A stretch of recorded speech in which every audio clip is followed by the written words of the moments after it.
We're facing probably the biggest challenge that cybersecurity has ever faced. We're the people who are closest to the cold front. We're the people who are closest to being able to help you solve it. Welcome to Shielded, the last line of cyber defense by PQ Shield, the podcast where we are moving the conversation around post-quantum cryptography from the why to the how.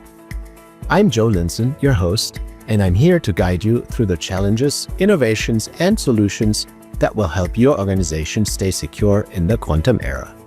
Let's future-proof your defenses together. Today on Shielded, the last line of cyber defense, we're joined by a cybersecurity leader with over a decade of experience in the ever-evolving world of cryptography, Will Collison, the Interim Global Head of Cryptography at HSBC. Will's expertise spans public key infrastructure, better known as PKI, cryptography standards, and the emerging landscape of post-quantum cryptography, or PQC for short. At HSBC, Will is leading the bank's effort to integrate quantum-resistant security measures into its systems, ensuring that they are ready for the future of quantum computing. He's also an advocate for the proactive adoption of both quantum key distribution, QKD, and PQC, two key areas that will shape the future of secure communication and cryptographic interactions. In today's conversation, we'll dive deep into how businesses, especially in the financial sector, can begin to prepare for the quantum shift, how crypto agility, where crypto stands for cryptography, is essential to this preparation, and why organizations need to start their PQC journey today and not tomorrow. Will, thank you very much for joining us today on Shielded. I'm delighted to be speaking with you today. Jo, thank you. It's a real pleasure to be here with you today.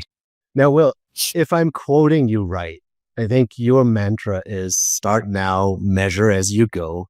And I'm excited to be speaking with you about that today. Yes. So we've done a lot of work in getting ready for this post-quantum era, haven't we? So as all the organizations around the world, all the regulators, all the partners that we've worked with have been talking about quantum as being a problem for the future. We have now reached the point where we have many of the tools that we need in order to start a post-quantum transition. And realistically, the time between now and Q-Day, the day that we are going to see this cryptographically relevant quantum computer, CRQC, it's just coming. I think there's a generalized acceptance that we have we have cryptographically relevant quantum computers on the horizon, and realistically, we need to start making moves towards being ready for that to happen. I work in financial services, as you know. HSBC operates in 60 different markets. We're one of the world's largest banks, so we have the biggest computer estates that I've ever had to deal with in my life at the moment, and that's only getting bigger, and that's only going to get harder to actually do this sort of level of remediation for.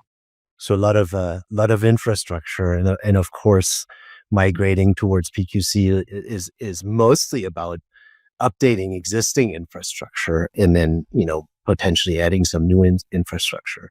And that, of course, is, happening and influencing our digital lives. But sometimes even in real life, I think infrastructure, which is not up to the task, can be a hindrance. For instance, I think you shared that you have to drive across your entire city every morning to take your kids to school. I wonder, is there not any way to take a shortcut? So using that analogy, so what are the shortcuts that we can use in getting ready for this change? So I'm going to slightly correct you, and I hate to do this right at the beginning. So if you want to re-record the intro, I completely understand. But I was working it out today. I actually have 2 decades in information security and cybersecurity. And so one of the things that I keep on reflecting on is some of the changes that I have seen happen already. And some of those changes I think are going to dwarf, I know are going to dwarf the transition to post-quantum cryptography or quantum safe cryptography. I'm old enough to remember when we were using 1024-bit SSL certificates, and they were SSL certificates back then because that was the best protocol. And as it happens, one of my first jobs in the whole IT security space was looking after the less than 100 SSL certificates that our organization had, and acting as a registration authority for those certificates. So we saw some of the noise and some of the pain that was caused by that 1024 to 2048-bit RSA migration. And that's so it gives you that lesson of changing cryptography can be very difficult. It can be surprising how embedded it is. Well, and speaking about that migration, 1024 bits to 1024 bits to 2048 bits, yeah, right? yeah. With the SSL certificates at the time, there was a shortcut, and that shortcut introduced the human error, right? Because you could always manually downgrade in your browser to say, I'm just going to accept this for now. I can't talk this. I can't deal with this now. Yeah, and remember that this was pre the days of the CA browser forum. So certificate authorities were, shall we say, customer focused as a way of expressing the they don't really get away with that as much nowadays. They have to be much more client focused. I think that's one of the great things about the CA browser forum. It really has put the weight on. You've got to protect the clients. It's not about making life easy for certificate authorities or life easy for the direct customers of certificate authorities. And I think that's, something that's actually going to help us as we move towards quantum readiness. I think that the drive, that can come out of that space to make sure that people are using post-quantum cryptography is going to be crucial. We're seeing shortening certificate life cycles as coming up as a mandatory thing over the next few years, and that's all part of making clients safer. But additionally, I think it's also going to help with making sure that migrations happen a little smoother and a little quicker. Right. And now, sort of fast forwarding from the olden days of migrating SSL certificates, if you look at your role and your your job within HSBC as head of cryptography now, can you share a little bit as to what your day-to-day looks like? Is it 100% focus on this is the quantum migration that we have to do, or I'm sure there are some other tasks that are taking your time as well? Yeah, so I am lucky enough to work with a fantastic team. So I have around about 100 people across the organization, plus various people who work in close partnership with me in delivering the cryptography services that I do. And so, so my daily tasks include, conversations about key life cycles and making sure that we are keeping our hardware security estate completely up to date and robust and resilient, and making sure that we're able to interact with regulators. As you know, financial services is a highly regulated industry. Yeah. And as a result, making sure that we get transparent information to our regulators and our partners across the world is crucial. And obviously, questions around cryptography in the cryptography space come up, and they're coming up more because people are becoming more and more aware of what cryptography is and what foundation control to cybersecurity it is. Much more in the spotlight than it used to be. Yeah, for sure. Yeah. And you said earlier, Q-Day is coming. We're going to see the cryptographically relevant quantum computer. Of course, those are real imminent threats that are posed to traditional cryptography. And we don't have to go into that. I think we've spoken about that a lot in the past many years. Now, from the perspective of a financial institution like HSBC, why do you think it is mandatory to be so proactive in preparing for Q-Day or the quantum computing threat, especially with given the complexities of global cryptography standards? You mentioned you're active in 60 different countries, right? So there are certain standards and guidelines that might overlap, but then some of those might also require some additional hoops to jump through. Yeah. So, and this isn't necessarily just a financial services problem. This can affect people in other regulated industries, and in fact, probably in other just industries, full stop. But think of it two ways, okay? So, yes, we talk about Q-Day. We talk about the day that a cryptographically relevant quantum computer pops up and someone says, "Hey, we've done it. We've factored a 2048-bit RSA key, and we've proven that RSA is no longer secure." At that point, all bets are off. So the question won't be who is still using 2048-bit RSA. The question will be, why are you still using 2048-bit RSA. So the fact that QD is in the future doesn't mean that QD is something that you can wait for. We also perhaps need to consider that we might have a slightly earlier day. Perhaps we want to tackle it Regulator Day or R Day, being the time at which regulators will say your organization needs to be quantum ready. And we started to see some movement. So various regulators, various national banks have started to issue guidance, and certainly central governments have started to issue guidance and targets around that quantum readiness. So we can't wait for Q Day. And also, let's be realistic, we shouldn't and can't really wait for Regulator Day. We should be already at least on the journey towards that before regulators start to ask us what's going on. I think that the regulators do have an important part to play in making sure that that everybody moves to quantum safe algorithms. But I am a passionate believer in that we need to start doing that work in order to be able to say to not only regulators, but honestly, more importantly, our customers, we're ready. We're looking after your data. We're looking after your financial future, and we're investing in doing so. Yeah.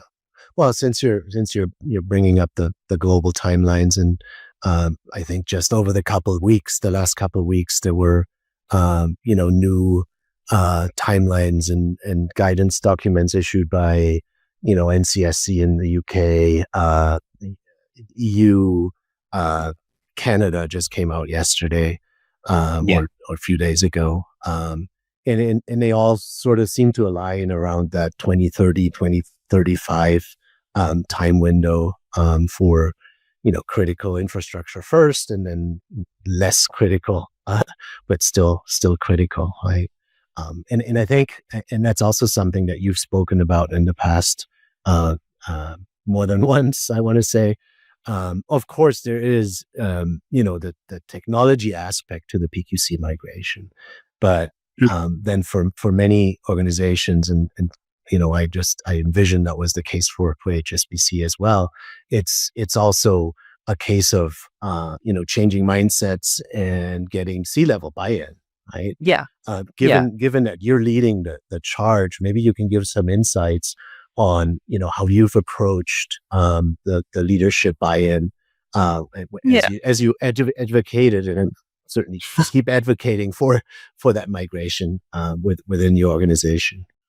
Yeah, absolutely. Yeah. So some of this is it's very unlikely to come from a cryptography side of the organization as a serious threat. I'm not going to diminish my peers' roles. I'm not going to diminish everybody else's roles, but I just want to sort of say a cryptographer sitting in a corner saying you need to do this about cryptography has a little less import than a CIO or a CEO saying do this about cryptography. Yeah. The people who actually need to make these changes, this isn't something that cryptography or cybersecurity can solve for a business. This is something that actually needs the developer communities, your internal stakeholders across the organization to be bought into. Now, I'll talk a little bit about some of our history. So when I first started on this journey, I did come across a few skeptics. It's a natural thing. We've known about Shor's algorithm for a long time, and we've known that in theory a quantum computer can come along and break RSA for a long time. And the sort of essence of it is it's always been 10 years away. It's always been coming up around the corner. You've kind of been talking about this for an age. And one of the things that we found that was quite a significant progress point for us was actually we were involved in an early quantum key distribution trial. Now, let's not conflate quantum key distribution with quantum computers. Let's be really clear on that one. In fact, the analogy that I used at the time was the quantum key distribution is your light and your light switch. The quantum computer is your calculator. They both use electricity to do certain functions, but one of them is vastly more complicated and comes before the other. And so to be able to say, actually, you can use quantum already to do security-related activities. Just helps to envisage in people's minds that quantum is something that people are exploring seriously, and that the investment is there and people are actually doing this work. Now, subsequently, we've had, multiple releases of different and varying power quantum computers, and we've been able to stabilize, and we've been reaching further and further into the future. But we were able to get people understanding that quantum computing was something to take seriously a little bit earlier through demonstrating that there were actual use cases for quantum already, and that you could put it in the building and put it in another building and demonstrate that something quantum related was already in place. And that really helped to cement for us that the both quantum computing has opportunities and it has risks associated with it. I'm very lucky that HSBC has a fantastic head of quantum, a gentleman called Dr. Philip Pintalura. And he and I have worked together for a great many years.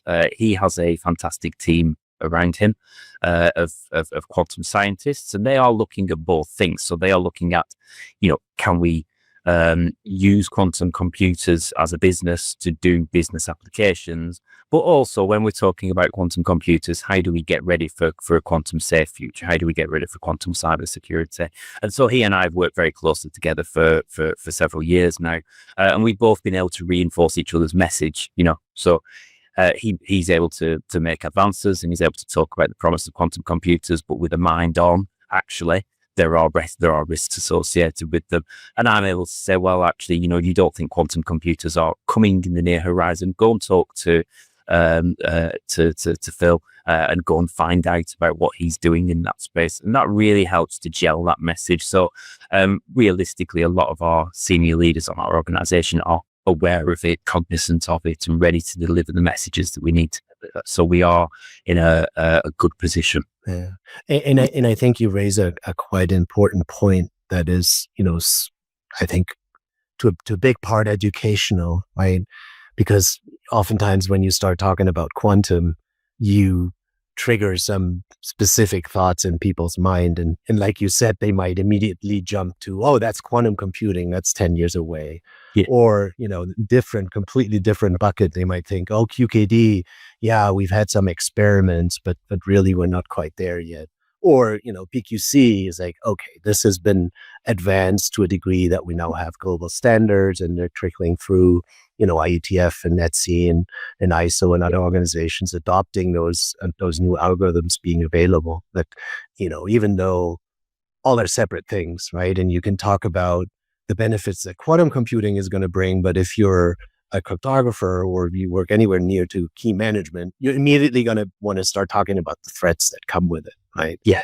And so I think that's important to be able to, within the organization, to pinpoint that and say, yeah, let's not confuse the three, so to speak. Right? It is, yeah, and there is important differentiation to be made there. We need to see that quantum key distribution is there to solve a problem, and the organizations that are looking at it are looking at the problems that it can solve specifically.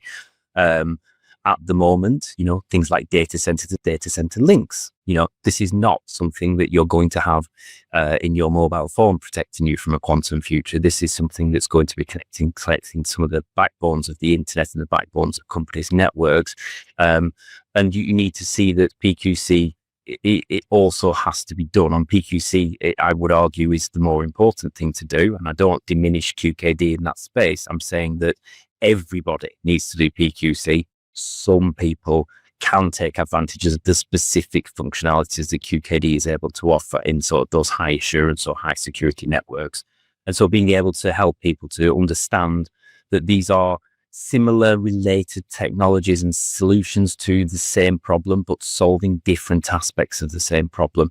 And there is nothing to stop you from using your post-quantum cryptography over a QKD link, because you will still have problems with identifying each end of that QKD link. And you still need to make sure that that's done in a secure manner. So those two things exist separately, but then I think QKD and PQC in particular, they can have an overlap, right? There are some use cases where you can combine the two, and that might lead to even better results, right? Yeah, well, you're able to close that identity loop. You're able to say that has a quantum safe identity associated with it. And one of the things that I've been, that when we get into into the technical aspects, and some of your sort of cryptography listeners will be able to clarify this a little bit more easily. But there's a difference between cryptography being used to encrypt data and cryptography being used to identify things. The threats caused by quantum computers are to the identifying part of cryptography. Algorithms like AES, the symmetric algorithms, are not inherently threatened by quantum computers. It's the identity part of that link which is threatened by quantum computers. That is a complicated message, and I guess maybe if you're not quite sure of it, go and ask a cryptographer to explain it. It's a bit more. Before you know it, they're going to talk about the CIA triangle, and they'll be right in there. Yes, yeah, and obviously I've had a long-standing sort of conversation with various members of my team, which is like, if you work in cryptography, we've got a big change coming. We as cryptographers have always been the people who, if we do our job right, you have no idea who we are, because nothing ever happens, nothing ever goes wrong. Yeah, you will not know who we are.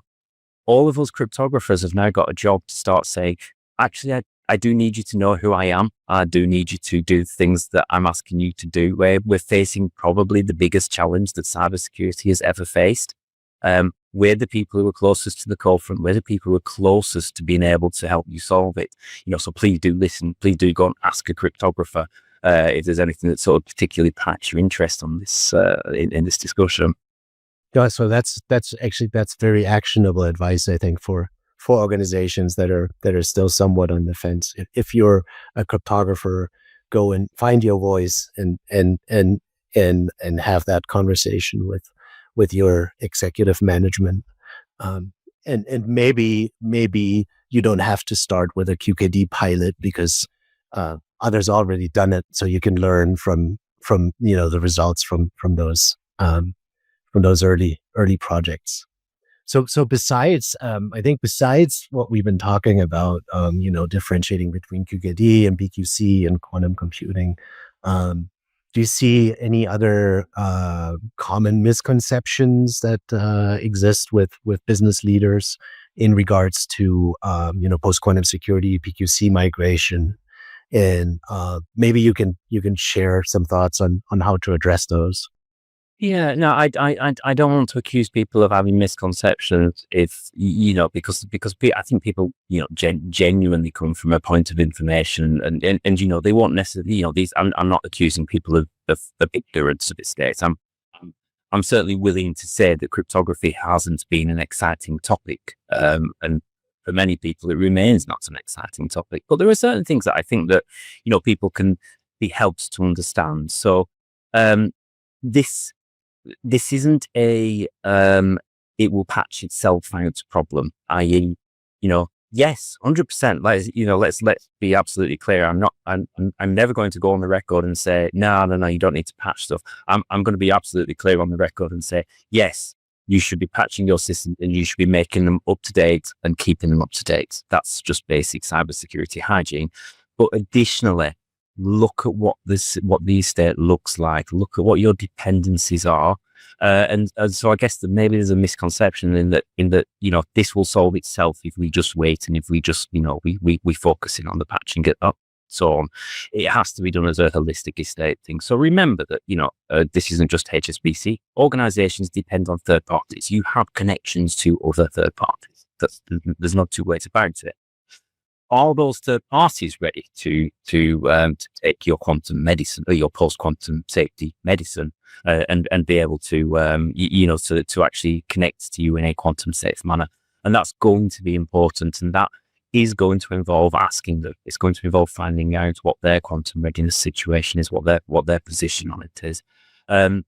Additionally, making sure that as your developers start to build from today, as your architects start to design from today, that they are considering not just quantum readiness. We have to also consider something which I think all cryptographers have probably wanted from about day zero when they walked in, which is this cryptographic agility. I don't think in my 20 years in this organization, if somebody has said to me, oh, here's a magic button and you can upgrade all of the cryptography across the entirety of your organization, I would have said, nah, no sale, I'm not very interested in that. No. I've got some better to do. But let's think about it this way. Let's think about this is an opportunity to build better cryptographic architecture, to build better cryptographic agility into our systems, because we are about to make a massive migration of fundamental technology. We may need to make that migration again.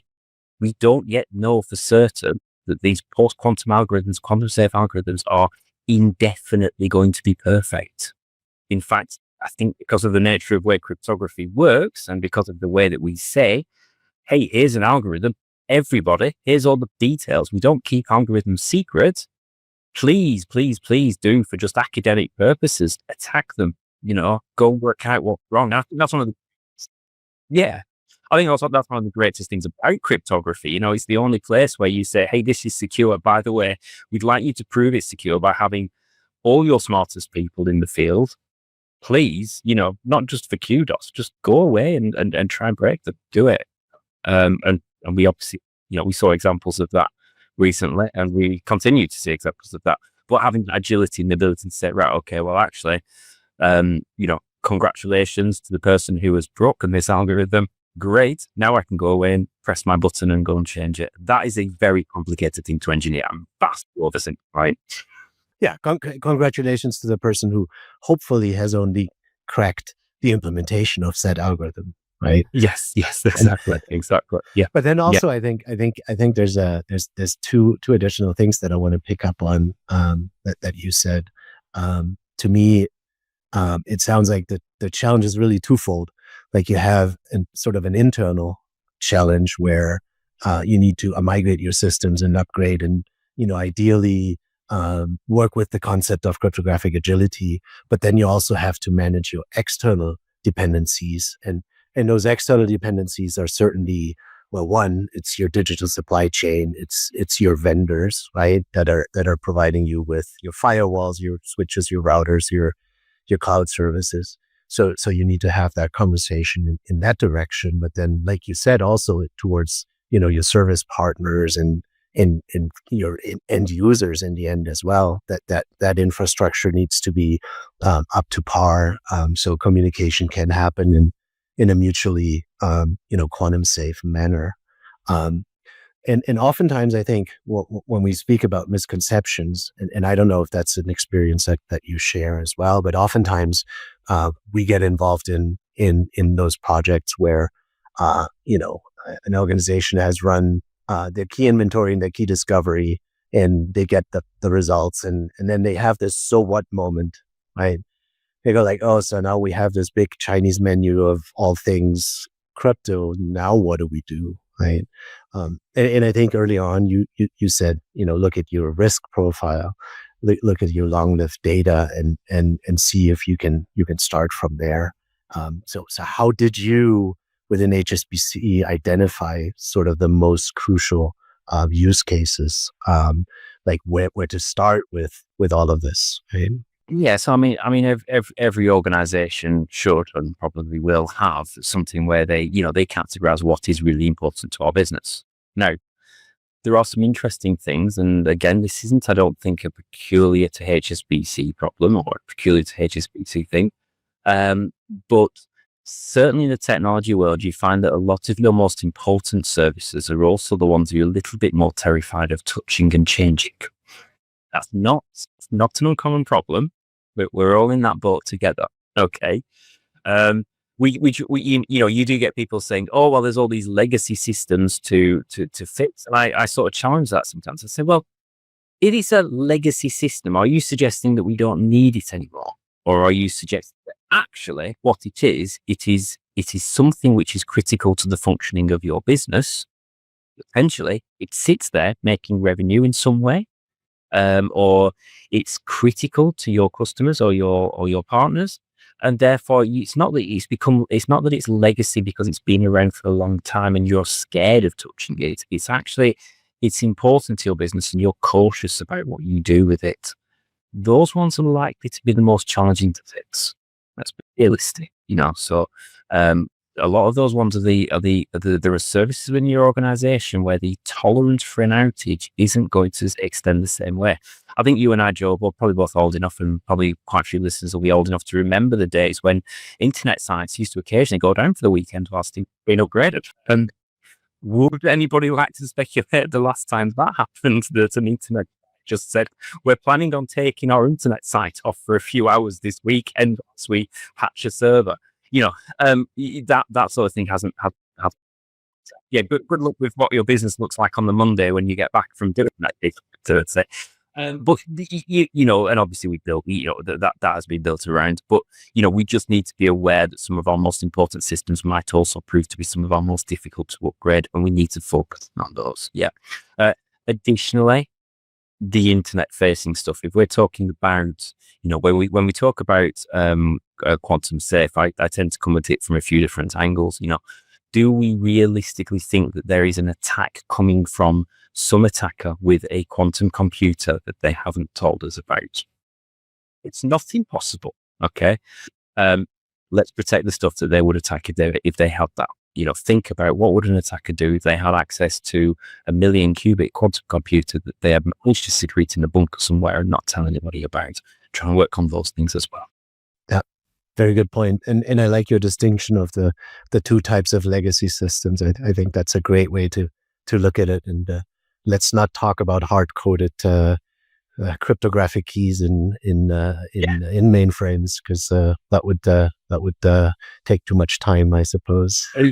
There are a lot of things that we can dig into, but it does come with assurance that the occasional piece of extraordinarily old kit there is not necessarily kept there for prosperity and having a corner of your data center that they can use as a museum.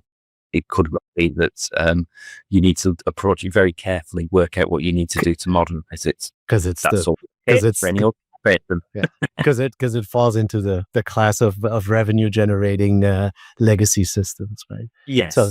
So when we talk about revenue generating, of course, we also have to talk about that. Cybersecurity in general, oftentimes by the business gets seen as a cost center rather than anything else, and certainly transitioning to PQC is not going to be a cheap task, and will likely be expensive and time consuming, and involve a lot of highly skilled people as well. Right? Yeah. So my question would be, how do you reframe that conversation? I think it also ties back into convincing the C-level that this is necessary. So how do you reframe that conversation of going, yeah, it's going to cost, but here's why we should really plan that in our budget. Here's why it's worth it. I mean, to some of it goes back to the old adage of, if you think that safety is an expensive thing, try having an accident. Yeah. But some of it does also come back to the other classic, which I think every project manager has this drilled into your head. You have three. You have good, cheap, and fast. You're allowed to pick two. End of. Right. If you start today, you don't necessarily have to go fast. Okay. So you can get good and you can minimize your costs. If you start when you have to do it, either because a sudden leap has occurred in the quantum space and suddenly some threat is there that wasn't there last week, you've already lost your fast. You have to do fast. So you're now going to have to pick whether you want good or cheap. And we're talking about security and we're talking about defense. So that's a very long way of saying, if you start now, you will avoid some of the costs that you will have to incur if you do it later. I've worked hard in my organization and tried to sort of embed a bit of the culture, which is that I'm really delighted that I have quite a large graduate contingent. So I have lots of new and young and talented people coming to my organization. That's part of what, first off, I see it as very important to invest in the future. That is not that's not a platitude. That's a genuine belief of mine. But additionally, by getting these people into the organization now and saying, go learn about cryptography across our organization, I'm I'll make it so that you will, that knowledge will become very beneficial to you. Happy to be training the sort of the quantum readiness generation of the future and making sure that we're doing that. And again, I don't want to sort of suggest here that I should inflate my own salary and your salary, Jo, and all of our colleagues and peers' salaries. But if we're needing to hire quantum ready cryptography resource in, say, 3 to 4 years, you can probably expect that resource to be more expensive. And you have regulators breathing down your neck about what you're doing in the space. You're adding more pressure to yourselves. And so realistically, this is one of those few opportunities where you can say, strike now. The iron is not yet hot. It will be hot, and it will be very difficult to strike in the future. So that's kind of one of the messages that I give over, which is get the investment done now, because it's going to be cheaper to do it now, and it's going to yield better results. Is the other thing. In the long run, yeah, make the time window that you still have work for you, rather than competing with everyone else that's going to wake up way too late to the game. Yeah, exactly. And also you build in some fragility into your organization. We do see that cybersecurity resources are a shortfall. There is a gap, a skills gap in the market at the moment. That skills gap means that you aren't necessarily going to be sat as we come up to QKD with a surfeit of with a surplus of cryptography expertise, and those cryptography experts might also need to cover other things. We can't guarantee today that the only thing that's going to happen to cryptography in the next 5 to 10 years is the quantum threat. Yeah. Well, we've been speaking for a half hour, and we haven't even said AI yet, right? So if AI enters the scene, and earlier you said symmetric keys were good for now, but there's some research. There's some research put into maybe AI has the capabilities to change that safe haven quicker and everything, right? So fair point. No comment. Quantum is the biggest challenge facing cryptography today. It might be surpassed by another one, or there might be an equally big one, or there might be frankly, that's very rather large, but not quite as big as quantum. All of those things we'll need dealing with regardless. Yeah. So waiting too long is going to make this much more costly. Waiting too long, of course, you're going to expose your organization to unnecessary risk, really, because there still is time. Like you said, you can do it in a calm and collected manner if you start the migration now, versus you'll be in firefighting mode once we get closer to the actual threat materializing. Now, would you say those are the only two biggest risks, or is there something else in addition to that you would add sort of to that list of things to consider and convince an organization to get started now, rather than like you said, start now, measure as you go? I would sort of point back a little bit to some of that regulatory issue. Yeah. Do you want to come a cropper of well, I don't want to say a cropper. Let's cut that a little bit, and we'll skip back, and I'll just rephrase. So one of the things that I think you need to look at is the potential of being in a counter position to your peers in your estate. So looking at what, say, for example, a regulator might ask, or what legislation might require, and you being shy of that or adrift from that is going to put more pressure on your organization, not just because you will have to remedy it and fix it, but because you could be facing public censure, or you could be facing some sort of censure which gets out. And so therefore your organization takes that hit. All these other peers, this organization have been able to get their quantum readiness, positions sorted. But this company hasn't. What is going on at that organization? Why is that organization different? And so I think there is that sort of like collective thing. Now, I'm gonna stress here, this quantum readiness isn't something that I personally see as a competitive thing. Yeah. we interoperate with the other organizations, with the other banks. We interoperate with multiple clients, customers, services, suppliers. Yeah.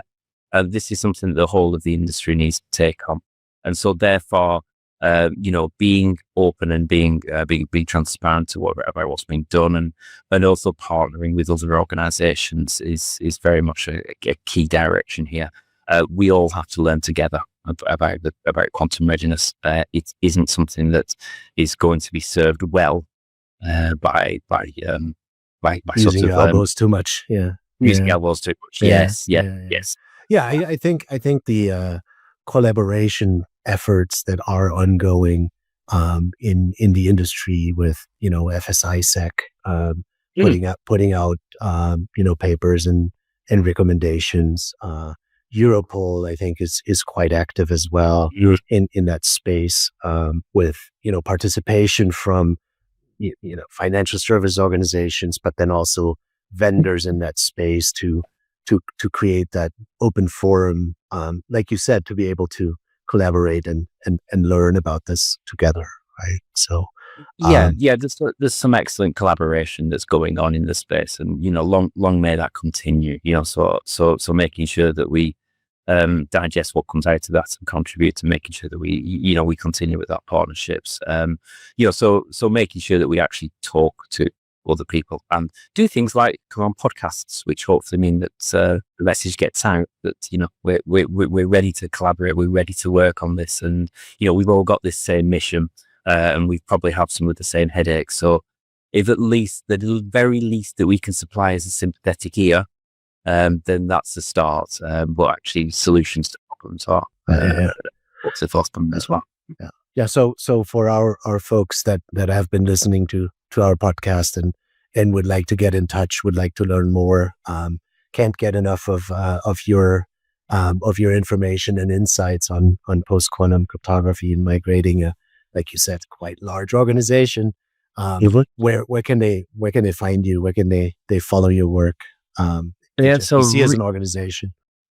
Realistically, like I suspect a large percentage of this space, I'm over on LinkedIn. So do have me on LinkedIn, follow me on LinkedIn.